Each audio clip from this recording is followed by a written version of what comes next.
Welcome to my Hebrew channel, Miel hebraica, Hebrew honey, and we're still looking at Ruth 1:1.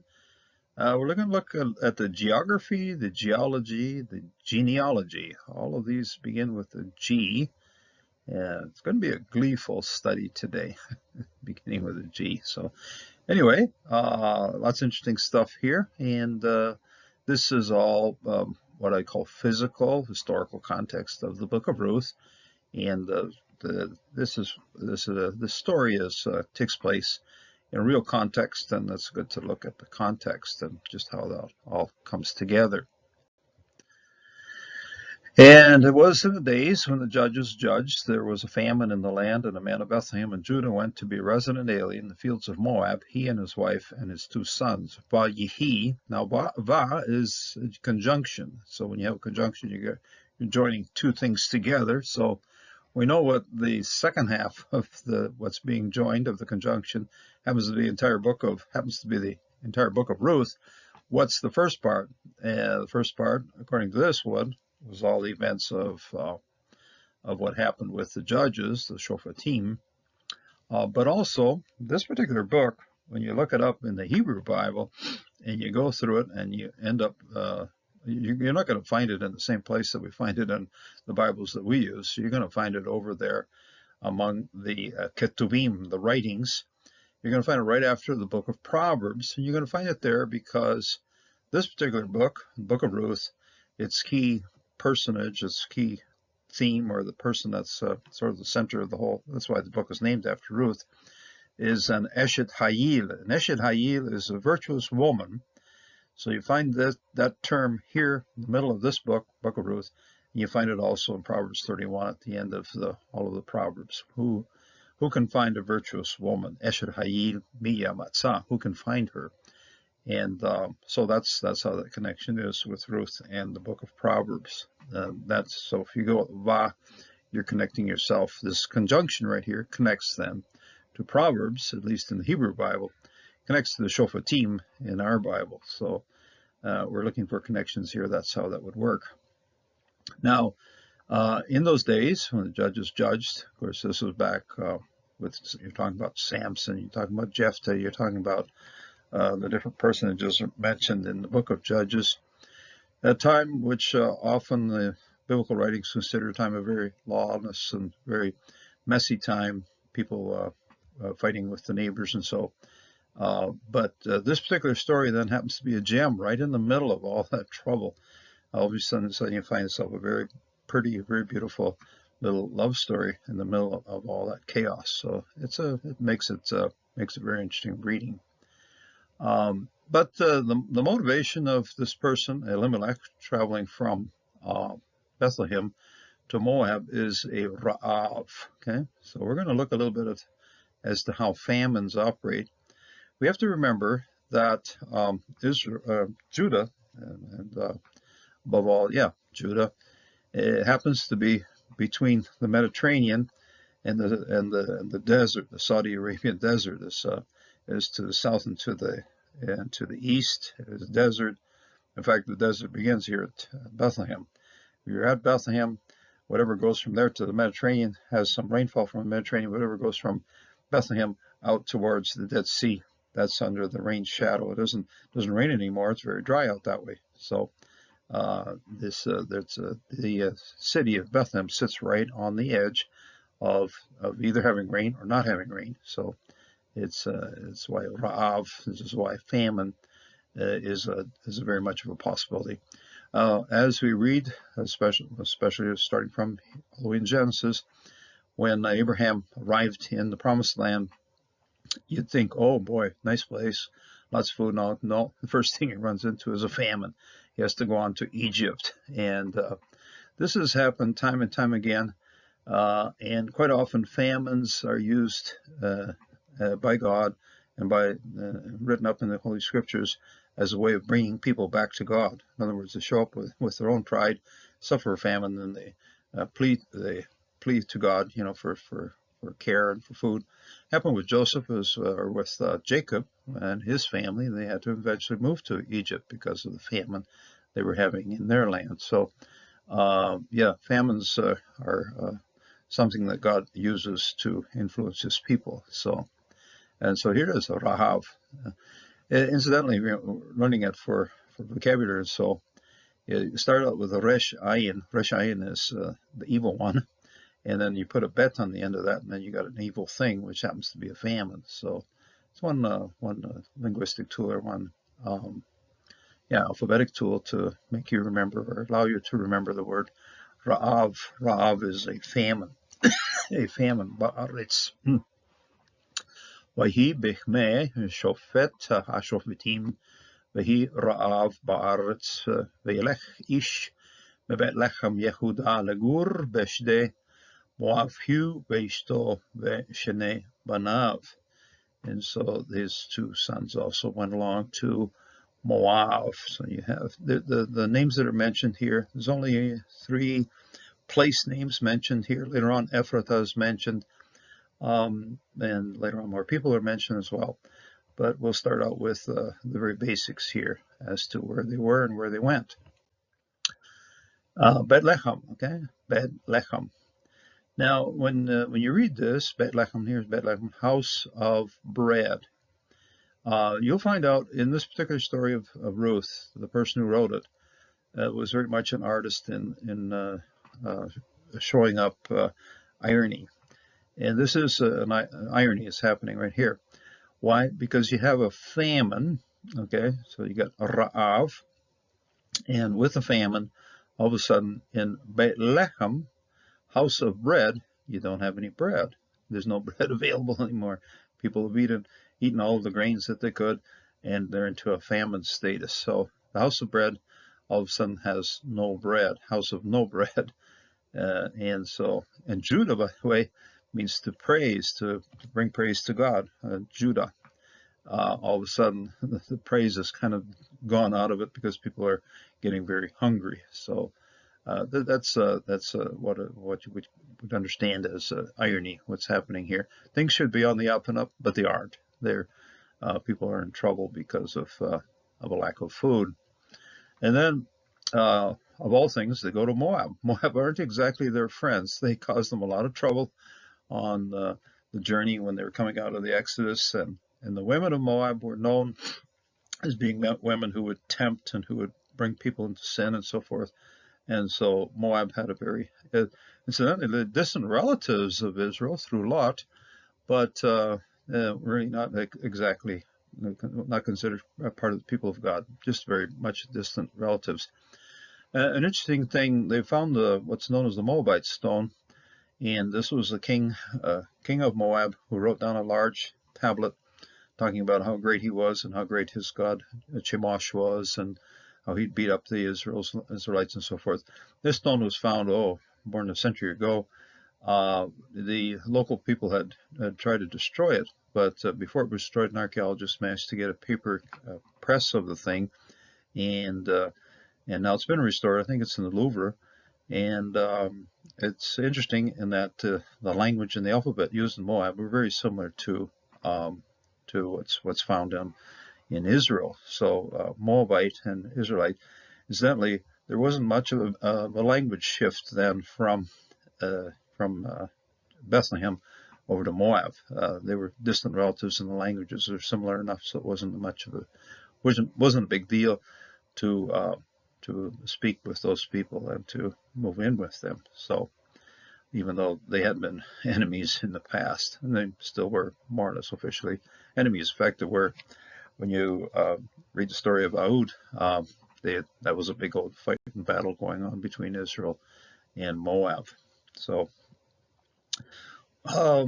this then brings us to the study of the people involved, and we'll start with the places.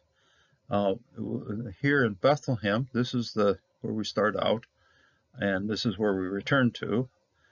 So there's a famine in the land. What you see here is this is the shoreline of the Mediterranean with Ashkelon, Ashdod, and Joppa and so forth over here.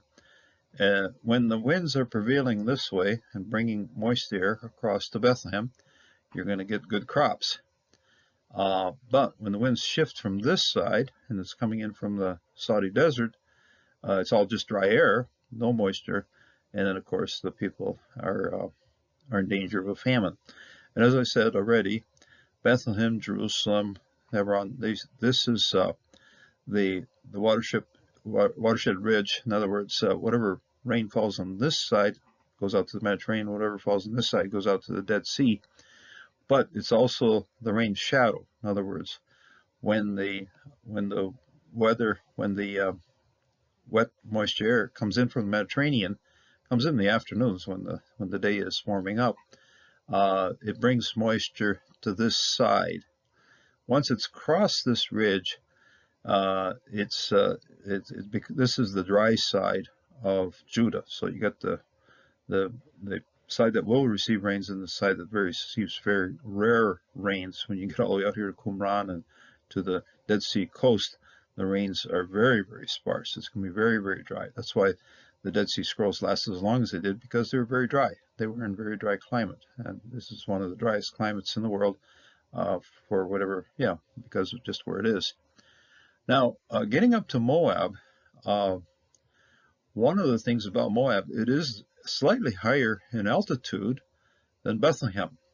And so when there was a famine and the rain stopped coming, Moab was high enough so that whatever moisture that did come, and because of its altitude, Moab still was getting some rains. I'm pretty sure that when Elimelech decided to travel, he'd heard some news that maybe there was some food available over in Moab. He didn't just shoot out or just walk off blindly. He'd heard some reports of it, and then off he went, because Moab is in a high plateau. The story constantly talks about the fields of Moab, and archaeologically speaking, this is very true. The cities of Moab are up on the heights above the Dead Sea. So the Hareshet, there's Kir Hareshet, there's Dibon, Heshbon, so forth, and so the cities of Moab tend to be up along the edge of the cliff's edge here on this edge of the Dead Sea. Inland, it's all chalk ground, and the ground and the stone structure is not really good for building large cities. So it's just open fields. In fact, it is that way to this day. It's just lots of open fields. There are some cities throughout there, of course, Medaba and so forth, but those have been able to grow up and they can build because of materials they bring in there. But the chalk that's in the ground is very poor building material, although you can grow crops on it, and grains grow very well. In fact, it's still a bit of a grain basket of the Middle East here, the heights of Moab. And it's one of the few places where you can see kind of wide open fields. And so that's shteh, as the words said in our passage, the fields of Moab. And very, very true that that's what's the only thing that's out there. So here we have Bethlehem. It's just south. It's about a 4 or 5 hour walk from Jerusalem to Bethlehem, or vice versa. If you started really early in the morning, sunrise in Bethlehem, and started hiking out to Jericho, you might get there late in the evening. I remember one time I walked from Jerusalem to Jericho. That's what happened. Bethlehem's just a couple hours further, and there's a nice route. This is the funeral route of Herod the Great. When he died in Jericho, he was dragged up here to Bethlehem and buried at the Rodium near Bethlehem. Now, the other towns mentioned here, Naim, and this one's mentioned in regard to Tamar. Okay, Tamar, and Naim is the place where Tamar caught up with Judah, and Judah was hiking from Bethlehem down to Adullam to visit with his friend. Went through Naim and found out, oh boy, there's a woman sitting beside the road, and that was Tamar. And then these, incidentally, the names that I have listed here, Tamar, Rahab, Ruth, Bathsheba, Miriam, these are names mentioned in Matthew, the first chapter of Matthew, the first part of the chapter, which lists out all the genealogies, and these are the women in there. Bathsheba is not named specifically. She is mentioned as the wife of Uriah. That's why I have these two here in separate columns. Tamar, Rahab, Ruth, Uriah, Miriam, Mary. This is Virgin Mary here. same as you would have in Hebrew. Mary is Miriam. Okay, so and so linguistically, you kind of see why this list would take place. It's easy to remember because everything is based on the resh. Okay, resh, resh, resh, resh. So all of them have an R in the middle of them, or a part of the. Okay, Tamar ends in an R. Rahab begins with an R. Ruth begins with an R. Uriah has an R in the middle. Miriam has an R in the middle. So if you're going to remember names, this is one way of doing it. Also, thematically, all of these women, that is Tamar, Rahab, Ruth, and Bathsheba, Miriam, these required redemption, and there had to be a redeemer to rescue each one of them. And so Tamar, very backhanded way, was redeemed by Judah. Rahab, the spies, or spies sent by Joshua, redeemed her. Ruth was redeemed by Boaz. King David actually had to redeem what happened to Bathsheba. He had to restore what happened there. It was a sinful thing, but had to restore that. And so also in a sort of a backhanded way was the Redeemer, and then Miriam, of course. And when I get to Miriam, or to Mary, the Redeemer is her son, Jesus. So it's a very, very interesting way to see the connection between all these women. And they all had terrific trials and troubles in life. They all lived at the edge of the people of God and the foreigners. They all had a hard time of it, and they all required redemption.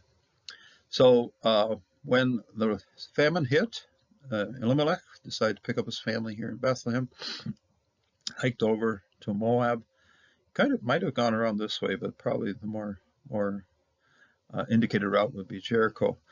Personally, I like using Jericho as sort of the halfway mark because it's got a lot of history to it. It's got Rahab, of course, was the prostitute living at Jericho. Ruth went through Jericho as she returned from Moab over to Bethlehem. Uriah was sent from Jerusalem out to the Transjordan, probably had to go through Jericho getting out there. And then, of course, Mary, if she would be accompanying Jesus. Jesus did numerous times would visit Jericho on his trips between Jerusalem, Jericho, and then you go across to Perea, and then on this side of the Jordan River up to the Galilee. So Jericho is sort of a crossroads in this whole thing. So Judah, the tribe of Judah, covered the area from Bethlehem down to Hebron, and there was the part that could be cultivated and the part that was a desert. For David, this is a very important area because he would be able to find refuge or find the caves and hide from Saul out here in the numerous caves and stuff that are out here. Still a place in which, there's lots of places to hide out here in the Judean desert. So there we have the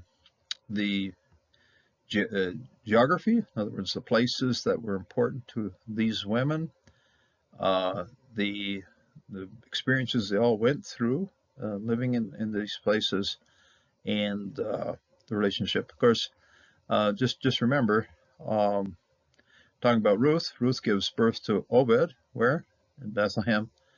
And then Mary gives birth to Jesus, where? In Bethlehem. Very close. It's not a large place. So in other words, when Ruth gave birth to her son, was in a place very, very close to where Mary gave birth to her son. So there's very much a connection there, at least in terms of place, and also genealogy, the lineage, also experiences, and also obedience to God. And this is one theme that we find here throughout all of these women of Matthew 1, chapter 1, the genealogy there. These women had to learn certainly who Jehovah was and live in obedience and live in saying, "Here I am, I'm your faithful servant." And so this is many things that connect these things. Also, I'm not going to get to it now, but there's even quite a few linguistic connections. What these women did, the experiences they had, the materials they handled. There are a lot of things that connect these women together. Not just the history, not just the lineage, not just things that happened to them, but many things that brought God has brought these women together so that Jesus might be born in Bethlehem, and at least from his mother's side, many, many, many interesting things coming through as to what happened before it came to that place and that time, and when he was born in Bethlehem. May God bless, may God strengthen you in this day, and may you be faithful in service to our Lord and Savior, Jesus our Lord. And until the next time.